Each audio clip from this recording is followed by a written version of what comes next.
Prisoners की तरह उन्हें बना दिया गया है, जो वहाँ पे अवैध रूप से रह रहे थे। उनके हाथों में जंजीर है, पैरों को जंजीरों से बांध रखा है और फिर उन्हें प्लेन में चढ़ाया जा रहा है। हर गली मोहल्ले में जिन लोगों ने अपने बच्चों को भेजा है ना, उनका अपमान होना चाहिए। दूसरे देश का व्यक्ति घुसपैठिया हमारे देश में रह रहा है, तो प्रशासन की मदद करें बताने में कि ये है, हम जानते हैं ये अवैध है। जैसा कि आपने थंबनेल में देख ही लिया होगा कि आज की इस पॉडकास्ट में हम ट्रम्प सरकार के बाद जो यूएस से इंडिया वापस लोगों को भेजा जा रहा है, जो वहाँ अवैध रूप से रह रहे थे, उस बारे में चर्चा करेंगे और जानने का प्रयास करेंगे कि लोग वहाँ क्यों जाते हैं और डंकी रूट क्या होता है। और इस चर्चा में आज हमारे साथ लेफ्टिनेंट कर्नल मनोज कुमार सिन्हा जी हैं। नमस्कार सर। नमस्कार। नमस्कार। तो आपने अभी भी ये वीडियो वगैरह देखे होंगे जो यूएस बॉर्डर कंट्रोल ने काफी सारे निकाले हुए हैं, जिसमें उन्हें दिखाया जा रहा है कि जो प्रिजनर्स की तरह उन्हें बना दिया गया है, जो वहाँ पे अवैध रूप से रह रहे थे। उनके हाथों में जंजीर है, पैरों को जंजीरों से बांध रखा है और फिर उन्हें प्लेन में चढ़ाया जा रहा है। तो जो यहाँ अवैध रूप से भी गए मान लिया, लेकिन क्या वो प्रिजनर्स हो गए जो उनको इस तरीके से ट्रीट किया जा रहा है? देखिए, पहली बात तो हमें बुरा लग सकता है, जिन लोगों के परिवार के वो लोग हैं उनकी भावनाओं से मैं सहानुभूति रखता हूँ। किसी भी परिवार के व्यक्ति के साथ जब इस तरह का आचरण होगा तो उसको दुखी होना भी मैं पूरी तरह समझता हूँ, मेरी पूरी सहानुभूति है आपके साथ। किंतु ये मानिए कि लेकिन फिर आपको ये भी सोचना है कि एक बार जब आप कोई मार्ग अपना लेते हैं जो कि शायद सही नहीं है, मेरे परिवार का सदस्य आपके घर में घुस जाता है गलत तरीके से छत कूद के अंदर, अब उसके बाद आप उसको पकड़ के क्या करते हैं उस पर टिप्पणी करने का मेरा अधिकार वैसे ही खत्म हो चुका है। जब मैं उसको ये नहीं समझा पाया कि बेटा ये गलत है, तो मुझे बुरा लगेगा। अगर आप उसके साथ ज्यादा कठोर रूप से करेंगे तो मैं कह सकता हूं कि भाई यार कूदा ही तो था, तुम्हें ऐसा नहीं करना चाहिए था, वो भी सही है। लेकिन मूल रूप से है कि मैं अधिकार खो चुका हूं।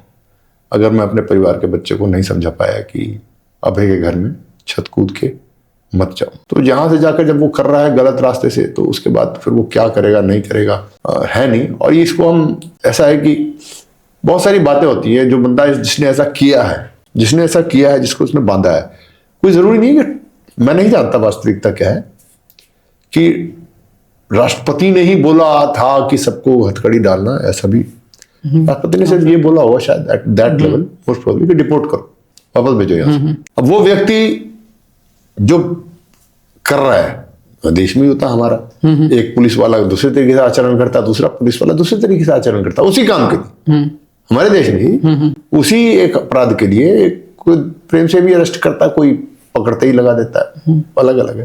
So it basically depends upon the man who was handling. अब उस व्यक्ति की अपनी मानसिकता क्या है कोई नहीं जानता। हो सकता है उसके साथ कभी कुछ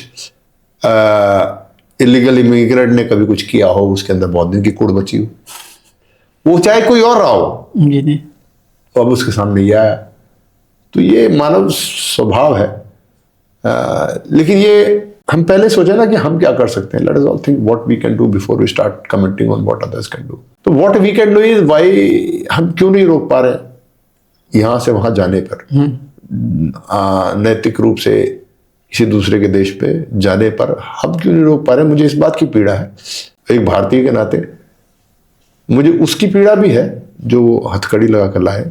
उससे ज्यादा इस पीड़ा की बात है, कहीं ना कहीं मैं अपने आप को भी अपराधी मान रहा हूं कि मैं अपने देश के नागरिक को इतनी समाज में मेरा भी दायित्व है।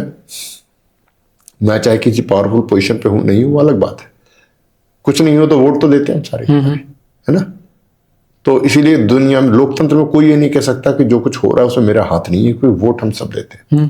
तो क्यों नहीं मेरे देश में इतने अवसर या शिक्षा या उन युवाओं को सही गाइडेंस हम क्यों नहीं कर पाए। उस अपराध बोध का हिस्सा मैं भी हूं कि यहीं पर अपनी जीविका अर्जन करो। मैंने सुना 1 करोड़ रुपए तक खर्च हो जाते हैं जी, 1 करोड़ लेकर वहां पे चले जाते हैं और उनको कुछ ही दिनों में आधे जा रहे हैं, आधे नहीं जा रहे हैं, आधे खत्म हो जा रहे हैं। भाई साहब 1 करोड़ रुपए बहुत होते हैं यार। आराम से यहाँ पर आप कोई भी छोटा मोटा सम्मानजनक व्यवसाय कर सकते हो और यहाँ पर सम्मान से आप रह सकते हो। उसके लिए हमारा भी एक दायित्व बनता है समाज में कि जो थोड़ी देर कि जो सम्मानजनक ईमानदारी से जीवन जी रहा है, छोटा ही सही, हम उसका मान सम्मान करना शुरू करें और गलत उदाहरणों का मान सम्मान हम स्टार्ट ना करें। तो कहीं ना कहीं शायद ऐसा होना प्रारंभ हो गया होगा कि गलत तरीके से भी कोई पैसा कमा के ला रहा है तो उसको हीरो मानने लगे होंगे गांव समाज खेड़े में, तभी उन्हें देख करके तो इंस्पिरेशन अगली पीढ़ी भी चाहती है मैं भी फॉलो करूं, तो उसमें उनका दोष भी नहीं है। समाज में जब आप गलत आदर्श खड़े करोगे तो आने वाली पीढ़ी उस आदर्शों को चुपचाप आंख बंद करके फॉलो कर रही है, तो दोष कहीं ना कहीं मेरी पीढ़ी है कि हमने ऐसा बनने क्यों दिया। जब आदर्श बनाए गलत, अब नई पीढ़ी उसी के पीछे जा रहा है तो ये होगा। लेकिन सबसे पहले हमें अपने गिरेबान में झांकना जरूरी है कि हम क्या कर सकते हैं before we start talking and thinking about what others can do. ठीक है ना। हाँ, लीगल रूप से जो वहां पर है उसके साथ कुछ हो रहा है, then we have a right to stand up, fight for the rights. उसके लिए तो अमेरिका जाके या दुनिया किसी भी कोने में जाके लड़ना पड़े, वो हमारा काम है लड़ना। नैतिक रूप से बिल्कुल सही कही गया है कोई, उसके साथ कोई अन्याय हो रहा है, then the entire might of the Indian nation should fall, should rise to defend that person. But अगर हम ही कहीं ना कहीं गलत है तो फिर तो हमारा बनता नहीं है। हाँ, कर्म हमारा है कि हम अपना सही करें पहले, अपने यहाँ रोजगार का, और एक हर घटना होने का मकसद होता है, ध्येय होता है। तो this is also probably a signal that we identify, we rise and we create opportunities here, और लोगों को सिखाएं कि हम यहाँ पर अपना व्यवसाय करें, सम्मानजनक है। और इसीलिए ना मैं बड़ा सम्मान करता हूँ समाज में जब कोई दो रोटी अपने आप कमा रहा होता है, और खासकर जो व्यवसाय कमा रहा है, वो चाहे पंचर भी लगा रहा हो ना, तो मैं उसका बड़ा सम्मान करता हूँ। वो चाहे ठेला लगा के मूंगफली बेच रहा है ना, मैं उसका बड़ा सम्मान करता हूँ। मैं उसको किसी IAS अफसर से कम नहीं समझता। और ये मैं चाहता हूँ समाज में हर एक व्यक्ति, ऐसे व्यक्ति को जो बिना नौकरी के सम्मान से, ईमानदारी से, लीगल व्यवसाय रूप से अपना कर रहा है, चाहे वो खेती कर रहा है, चाहे मजदूरी कर रहा है, चाहे कुछ कर रहा है, let us start respecting every such individual so that there is honor in that, you know। और मान सम्मान रहेगा तो हर एक व्यक्ति मान सम्मान का भूखा होता है, और गलत रास्ते का मान सम्मान नहीं होना चाहिए। That is what is. तो जैसे ये डंकी रूट क्या होता है, काफी बात आती है कि डंकी रूट से गए 1 करोड़ रुपए दे करके, और ये डंकी रूट जो लोग मतलब बेचते हैं, जैसे जो एजेंट होते हैं वो कहते हैं हम इतने रुपए दे दो हम बेचेंगे, तो इनके खिलाफ कोई कार्रवाई क्यों नहीं होती? होनी चाहिए, ये प्रशासन की कमी है, ये होनी चाहिए उनको। अब ये लोग गए आए, अभी इनका तो समझ में आ गया। मैंने तो कहा ना कि पहले अपने गिरेबान में झांकना चाहिए, इससे पहले कि उन्होंने क्या किया नहीं किया वो छोड़ो, सबसे पहले इनको पकड़ो जो भेज रहे हैं, इनको पकड़ो सबसे पहले। ये हमारे देश के अंदर की बात है, इनको पकड़ो पहले, दे आर रिस्पॉन्सिबल, इनको पकड़ो। और ये सरकार करेगी, समाज करेगी, और उसके अलावा सरकार और उसको अलावा हर उस गली मोहल्ले में जिन लोगों ने अपने बच्चों को भेजा है ना, उनका अपमान होना चाहिए कि तुम भी भैया, आपका बेटे ने भी ये काम करा हुआ है, तो कहीं ना कहीं लगेगा तो मैंने ही खुद एनकरेज किया था, तो उनका भी अपमान होना चाहिए। मान सम्मान कर्म के हिसाब से समाज में होना चाहिए, अच्छे समाज का। उनका अपमान तो नहीं हो रहा है, वो आके मीडिया में बोल रहे हैं और लोग उनको दया से देख रहे हैं कि हाँ इतना रुपया लगा के भेजा, नहीं गए इनके बच्चे, वो गलत है। अपमान से जैसा हम नहीं है। इसका अगर हम गलत करेंगे, गलत एग्जाम्पल समाज में लाएंगे तो उसका परिणाम भोगेंगे, आप कहीं नहीं जा सकते। गलत लोगों का जब मान सम्मान होने लग जाएगा ना, तो फिर वो परिणाम तो होंगे। ये गलत तो गलत है, you can not justify this, और हमारे हाथ में है नहीं। मैंने कहा ना, आपके घर में मेरा बच्चा कूद जाता है तो आप उसको कान पकड़ रहे हैं कि टांग पकड़ रहे हैं कि बाल पकड़ा घसीट के ला रहे हैं, वो मेरे अधिकार में बचा नहीं। जब सीमा पार कर ली तो कर ली। हमारे देश में, मैं तो कहता हूं हमारे देश में भी है ना इतना सारे, इन सबको निकालना चाहिए, इन सबको निकालना चाहिए यहाँ से। हमारे यहाँ रोजगार के अवसर वो लेके खा के बैठ रहे हैं, हमारे देश में बाहर के लोग हैं इलीगल रूप से जो रह रहे हैं, तो हर एक व्यक्ति को पकड़ना चाहिए और निकालना चाहिए। और मैं सबसे इसी से मैं आग्रह करूंगा कि हर एक व्यक्ति जिसको जहां पता है कि कोई दूसरे देश का व्यक्ति घुसपैठिया हमारे देश में रह रहा है, तो प्रशासन की मदद करें बताने में कि ये एक है, हम जानते हैं ये अवैध है, तो ये पाप हमारे देश में भी हो रहा है। और जैसे वहां पर भी जो डंकी के कुछ लोगों ने पैसा लेके भेज रहे हैं, तो जो पैसा लेके भेज रहे हैं वो सिर्फ यहीं का नहीं है, इसका नेटवर्क वहां भी है। तो हमारे देश में भी जो लोग घुस रहे हैं उसमें यहाँ के भी लोग शामिल है, जो उनका आधार ID पैन बना के दे रहे हैं। इस सब पे सख्त से सख्त कार्रवाई होनी चाहिए। एक बार डंकी रूट के बारे में बताएंगे, ये होता क्या है? मुझे उतना ज्ञान नहीं है, ऑनेस्टली बताओ, डंकी रूट का मुझे पता नहीं है इतना ज्ञान, लेकिन है ये काम गलत, उसको हम जस्टिफाई ना करें मोह में आके कि मेरा बेटा है, मेरा भाई है, तो मैं जस्टिफाई करूंगा, वो ना करें। इसमें बाकी सब में मेरी पूरी सहानुभूति है जी। जब वो वॉर हुआ, पढ़ने गए थे बच्चे, फंस गए, बिल्कुल उनको निकाल के लाना है, मान सम्मान के साथ लाना है, वो मेरी पूरी थी। बच्चा, मुझे पूरी पीड़ा थी, करुणा थी, कैसे बच्चे हमारे फंस गए, कैसे हमारे लोग फंस गए, ईमानदारी से व्यापार करने गए थे, पढ़ने गए थे, लड़ाई हो गई, युद्ध हो गई, तो पूरा उनको निकाल के लाया। मुझे पूरी पीड़ा थी उनके, कब आएंगे वापस, उस भगवान करे वो सुरक्षित चाहता है। मैं उनकी प्रार्थना पूरी तरीके से करता था। जो सही रास्ते पर है उसके, वो भी गलत परिस्थितियों का शिकार हो सकता है, वो वहां से बचकर आए, इसका मैं पूरी प्रार्थना करता था। उसमें मेरी बिल्कुल सहानुभूति है। लेकिन इसमें दुर्भाग्यवश मुझे लगता है कि हाँ, आशा करूंगा, विजुअल थिंकिंग है कि वो मेरे देश के बच्चे हैं तो वापस आए और इज्जत से आए। लेकिन हमें उन्हें सुधारना है ना। अगर हम उनका मान सम्मान करने लगेंगे तो फिर अगला बच्चा फिर जाएगा। तो we have to answer this question, do you want this to continue? तो जैसे ये बच्चे जो जा रहे हैं, काफी लोग जा रहे हैं, इसमें मेनली 4 राज्य के हैं, जैसे गुजरात हो गया, पंजाब, हरियाणा और आंध्र प्रदेश। ये 4 राज्य के 70 से 80% लोग ही जाते हैं बाहर। तो ऐसा क्यों कि इन्हीं 4 राज्य से जाते हैं, बाकी और राज्य से नहीं जाते हैं? अब ये इन राज्य के लोगों को पूछना पड़ेगा। शायद यहाँ पर पैसों की ज्यादा वो हो गई होगी। पंजाब हरियाणा तो काफी सब, और गुजरात भी काफी सही है, वेल सेटल्ड। नहीं, पैसों की ज्यादा मीन्स पैसा ही भगवान है। अच्छा, वो मूल्य, हाँ, सब कुछ पैसा है। वो प्रचलन शायद आ गया होगा कि पैसा ही भगवान है। तो ऑब्वियसली, और ये चारों राज्य अच्छे हैं, हाँ, 4 राज्य, ये चारों राज्य अच्छे हैं, लेकिन वो पैसा ही भगवान है।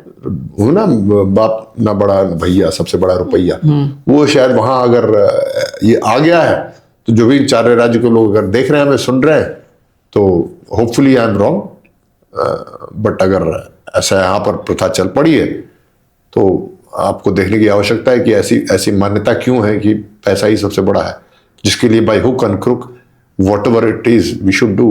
क्योंकि ये इसका परिणाम और विकृत होता जाएगा। आज जंकी रूट में जा रहे हैं, कल कोई अपराध करना शुरू करेगा क्योंकि पैसा ही बड़ा है, तो कल कोई ड्रग्स स्मगलिंग शुरू करेगा, परसों को कुछ और करेगा। ये लिंक चलता चला जाएगा। तो समाज में अगर ये मान्यता आ गया है कि सबसे बड़ा पैसा है, तो फिर इस मान्यता को बदलने का प्रयास करने में बना विनाश हो। तो जैसे यूएस ने एक रिपोर्ट जारी की जिसमें 2018 में करीब 30,000 भारतीय गए अवैध रूप से वहां, लेकिन अभी 2023-24 में ये संख्या बढ़ के 1 लाख हो गई कि 1 लाख लोग वहां पहुंच गए। तो ये इतना तेजी से निक्लाइन हो रहा है, तो ये हमारे देश की कमजोरी दिखाता है ना, कि हमारे देश नहीं, देश समाज सबकी कमजोरी है। वो कमजोरी है, तो उसको आप कैसे कह रहे हैं कि क्या कहना चाहेंगे सरकार को कि क्या उन्हें इनिशिएटिव लेना? सरकार का दायित्व नहीं है, हर चीज सरकार पर नहीं डालना चाहिए। इस समाज के रूप में हम अपने समाज में जागरूकता लानी चाहिए हमें कि ये गलत है। इस समाज में हमें जागरूकता लाने की आवश्यकता है कि क्या सही है, क्या गलत है, और सही मार्ग पे लोगों को लाने की आवश्यकता है।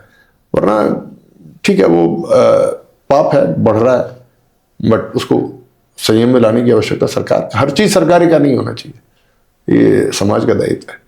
और जहां तक सरकार की बात कर रहे हैं, तो हम सारे लोकतंत्र में हैं। लोकतंत्र में है तो आपको जो इस तरह के मुद्दे अगर आवश्यक लगते हैं, तो आप इन मुद्दों पर वोट करें ना।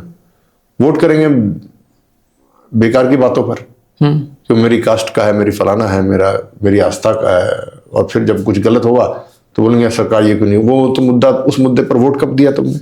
मैं एक बात बता रहा हूं, नेता जो है ना, स्वार्थी नेता की बात कर रहा हूं मैं, वो भी सिर्फ एक ही चीज चाहता है कि मैं वोट जीतूं, ठीक है? वो एक ही चीज चाहता है। मैं उसकी बात कर रहा हूं जो छोटी सोच का नेता है, अच्छी सोच वाले की बात नहीं कर रहा हूं। छोटी सोच वाला नेता भी चाहता है कि मैं वोट कैसे पाऊं। धंधा है, तो धंधे में क्या होता है कि आपको ये बेचना है, तो आप देखते हो ग्राहक को क्या चाहिए, मैं वही प्रोडक्ट दूंगा। तो आप ग्राहक हो ना, तो आप बोलो तुम मेरे लिए ये चीजें चेंज करेगा तो वोट दूंगा, तो वो करेगा ना, करना ही पड़ेगा।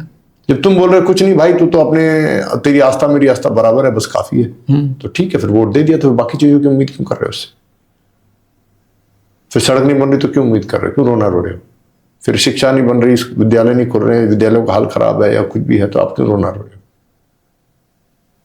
तो ये आप मान के चलो कि आप समाज में है, सरकार से भी अगर आप उम्मीद कर रहे हो तो फिर ठीक है, आप उसी हिसाब से वोट आप देते तो किसी और मुद्दे पर। जब गड़बड़ होता है तो फिर बोलते सरकार ये नहीं करी, सरकार नहीं कर रही। वो तो धंधे में है भाई, वो तो वही करेगा जो जिस पे आप वोट दोगे। उसको पता आज आप बोलोगे, फिर जब इलेक्शन आएगा फिर उसी बात पे वोट दोगे।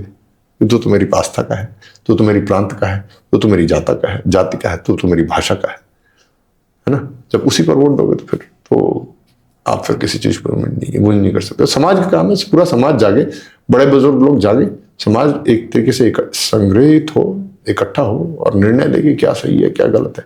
हमने खंडित कर दिया ना, समाज भी हमने खंडित कर दिया, उसको वापस इकट्ठा करना पड़ेगा।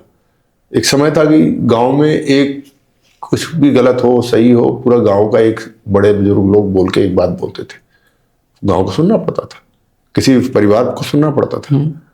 आज है कि घर का मुखिया नहीं बोल सकता who are you it is my life, तो who are you it is my life में तो फिर तो गड़बड़ी होगा ना। एक लाइन या कुछ आप बात बोलना चाहें जो ऐसा करने का सोच रहे हैं या जाने का सोच रहे हैं दूसरी तरह रूप से, तो उनके कुछ लिए ना आप क्या कर, मैं सबसे ऐसा आग्रह कर रहा हूं कि आप लीगली नियम के अनुरूप जा सकते हैं तो जाएं, वरना आप भारत में ही यहाँ पर जितने सारे लोग हैं, आप कोई ना कोई व्यवसाय करें, नौकरी मिलती है तो ठीक है, नहीं मिलती है तो आप कोई भी सम्मानजनक व्यवसाय करें। कोई व्यवसाय छोटा नहीं होता, कोई बड़ा नहीं होता, जब तक आप वो व्यवसाय सही चीज़ों का कर रहे हैं आप कीजिए, इज्जत से यहाँ रहिए और परिवार पालिए, समाज में अपना योगदान दीजिए, बस इतना ही है और कुछ नहीं है। बेकार के मृग मरीचे का पीछे मत दौड़िए। तो that is what it is. आप जहाँ के भी रहने वाले हैं, जिधर भी है, जिस आस्था को स्वीकार करते हैं, पंजाब की बात कर रहे हैं आप तो गुरु नानक देव की वाणी पढ़िए, उस वाणी में आपको क्या ज्ञान मिलता है, क्या मार्गदर्शन मिलता है, क्या सत्य है, सत्य की परिभाषा उन्होंने क्या की है, आप उसको समझिए। तो व्यर्थ है ना आप कहे भी कि हम फला आस्था के हैं और फिर उस आस्था के जो आदर्श हैं उसको आप उसके मार्गदर्शन पे चले भी ना, तो फिर तो व्यर्थ है। तो आप यहाँ रहिए, बड़ी इज्जत से सम्मान कीजिए और समाज से आग्रह करूँ कि ऐसे हर व्यक्ति जो यहाँ पर ईमानदारी से काम कर रहा है उसका मान सम्मान करना शुरू करें। वो छोटा बड़ा किसी को ना बनाए। ये छोटा बड़ा जो है मानव मस्तिष्क की कल्पना है। There is nothing called small, big versus nothing. So please do that. जी ठीक है, थैंक यू अपने का इस सब जानकारी देने के लिए। इस पॉडकास्ट को हम यही खत्म करते हैं। ठीक है।